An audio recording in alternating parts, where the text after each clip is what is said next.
Apa yang berlaku pada bumi kita? Bumi kita bukan sentiasa macam itu. Dia sentiasa mengalami perubahan.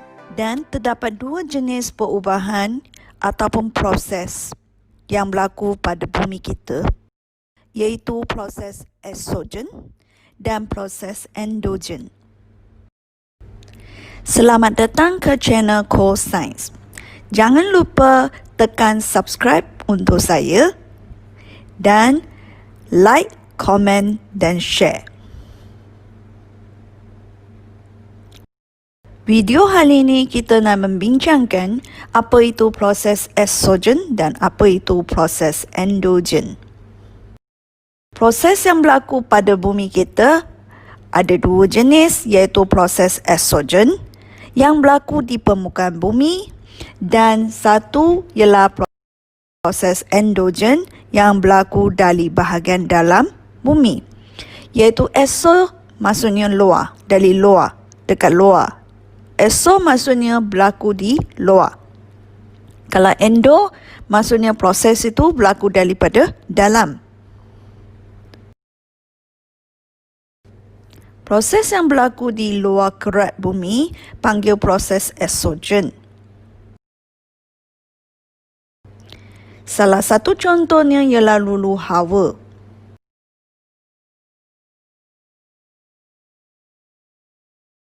Lulu hawa berlaku apabila pemecahan atau penguraian batuan menjadi sepihan yang lebih kecil. Itu diakibatkan oleh perubahan suhu, air hujan, tindakan frost atau mikroorganisma yang menyebabkan batu yang besar dipecahkan kepada sepihan yang lebih kecil, batu yang lebih kecil. Contoh yang kedua ialah hakisan. Hakisan berlaku di kerat bumi, iaitu di luar permukaan bumi. Hakisan ialah exogen.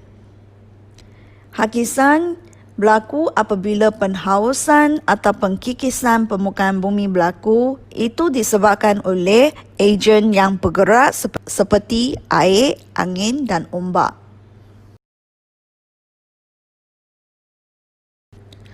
Contoh yang ketiga ialah susutan jisim atau susutan darat. Susutan jisim dan susutan darat adalah proses exogen, iaitu pergerakan tanah dari atas turun kepada bawah. Itu disebabkan akibat tarikan daya graviti. Seterusnya, proses pengangkutan dan pengenapan juga merupakan proses exogen. Apabila batuan dibawa oleh angin, gresel, aliran air ataupun ombak daripada satu tempat ke satu tempat, lepas tu dia terenap, dia tertimbun menjadi enapan. Itu panggil pengenapan.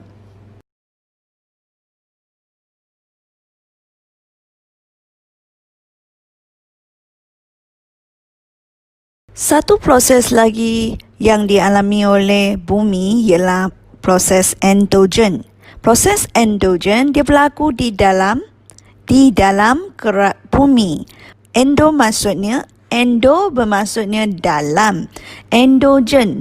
Proses endogen digerakkan oleh tenaga endogenik yang dihasilkan dalam kerat bumi seperti tarikan graviti, perorakan magma di dalam bumi atau pergerakan plate tektonik pada kerat bumi.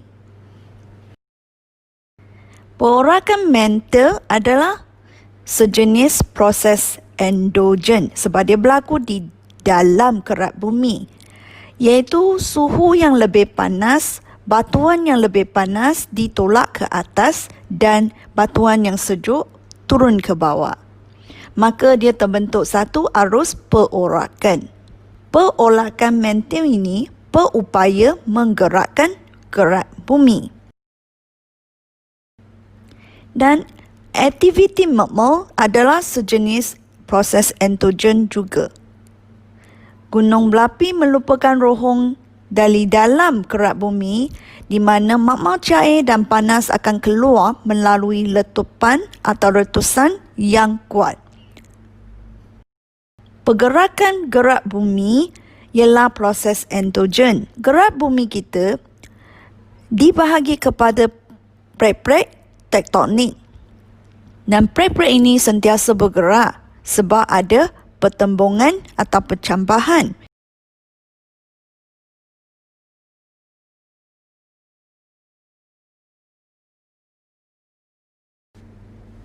Sebelum mengakhiri tajuk hari ini, kita membuat satu rumusan lagi, iaitu proses eksogen berlaku di permukaan bumi, iaitu di luar kerak bumi.